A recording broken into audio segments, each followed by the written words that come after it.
Tariffs, trade wars, and a global economic chess match. United States versus China.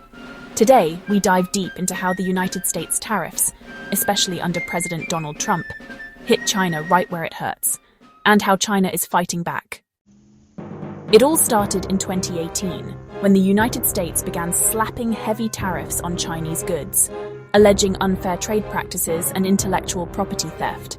By 2025, those tariffs had ballooned to a whopping 145% on some items.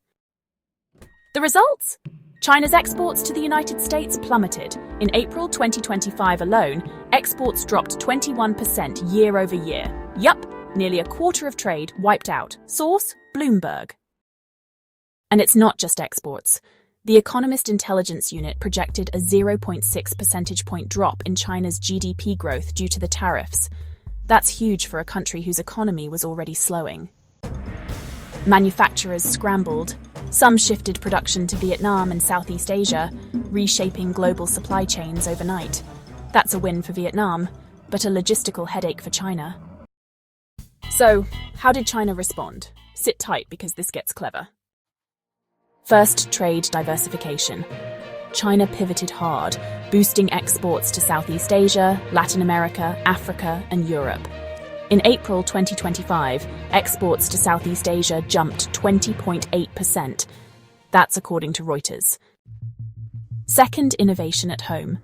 Ever heard of Made in China 2025?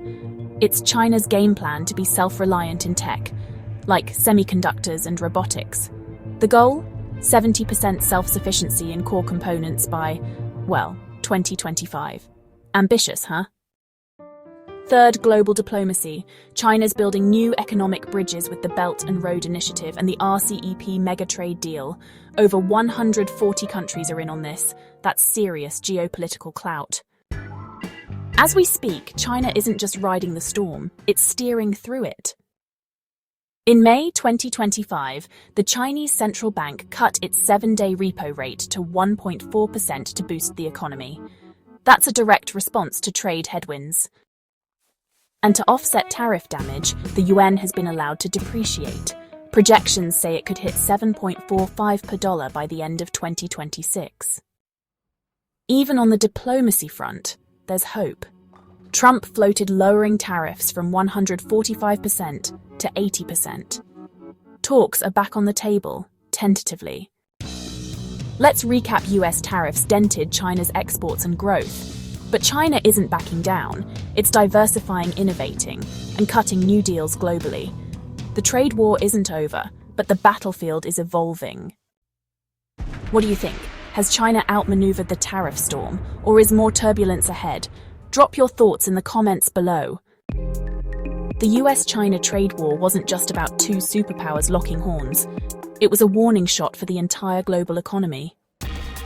So what can other countries learn, especially economic powerhouses like the European Union, strategic allies like Canada and Australia, emerging players like Mexico, and rising regions like Africa?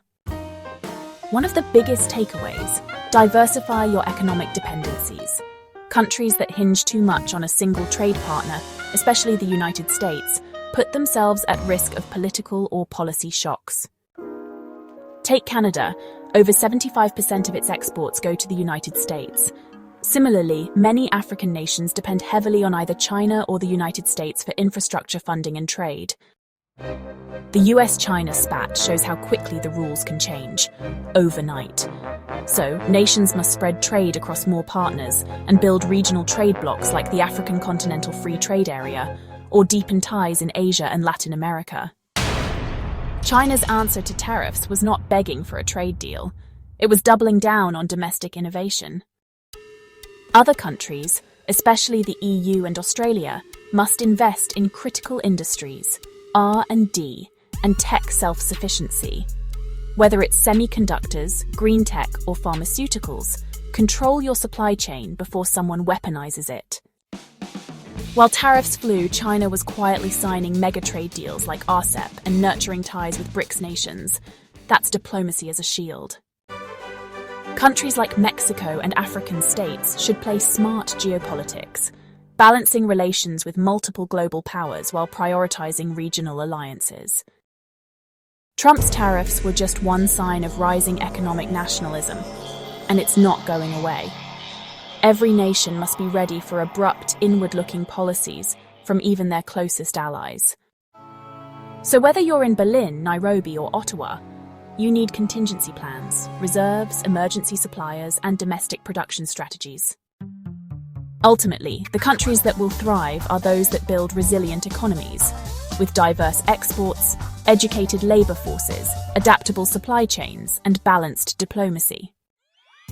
The US-China trade war wasn't just a conflict, it was a case study in the 21st century economy, and the smartest countries, they're learning fast.